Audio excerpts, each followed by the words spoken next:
ସକାଳୁ ବାସି କାମ ସାରି ଗାଧେଇ ପାଧେଇ ମୋ ସ୍ୱାମୀଙ୍କୁ ଚା ପାଣି ଦେଇ ପୂଜା କରି ପିଲାଙ୍କ ପାଖରେ ଆସି ବସି ପଡ଼ିଲି।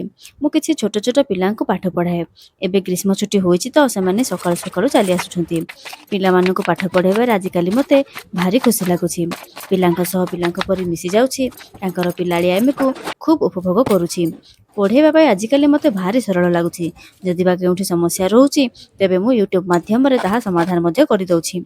ଆଜି ପିଲାଙ୍କ ପାଇଁ ମୁଁ ଯେତିକି ପରିଶ୍ରମ କରୁଛି ସେତିକି ପରିଶ୍ରମ ଯଦି ମୁଁ ମୋ ପିଲାବେଳେ କରିଥାନ୍ତି ତେବେ ହୁଏତ ମୋର ଭବିଷ୍ୟତ କିଛି ଅନ୍ୟ ପ୍ରକାରର ହୋଇଥାନ୍ତା।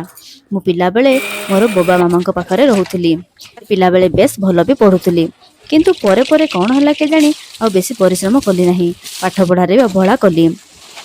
ସେମାନଙ୍କର ମନା କରିବା ସତ୍ତ୍ୱେ ମୁଁ ଲୁଚି ଲୁଚି ଟିଭି ଦେଖୁଥିଲି। ପଡ଼ିଶା ଘରେ ମୋର ଜଣେ ସାଙ୍ଗ ଥିଲା, ତାକୁ ଡାକି ଆଣି ଗପାଗପି କରି ଟିଭିରେ ସିରିଏଲ ଗୁଡ଼ିକୁ ଦେଖୁଥିଲି। ଏଥିପାଇଁ କମ୍ ଗାଳି ବି ମୁଁ ଖାଏନି। ବୋବା ଯେତେବେଳେ ସନ୍ଧ୍ୟାରେ ଅଫିସରୁ ଆସନ୍ତି ମୋ ପାଠପଢ଼ା ମଧ୍ୟ ଦେଖି ନିଅନ୍ତି।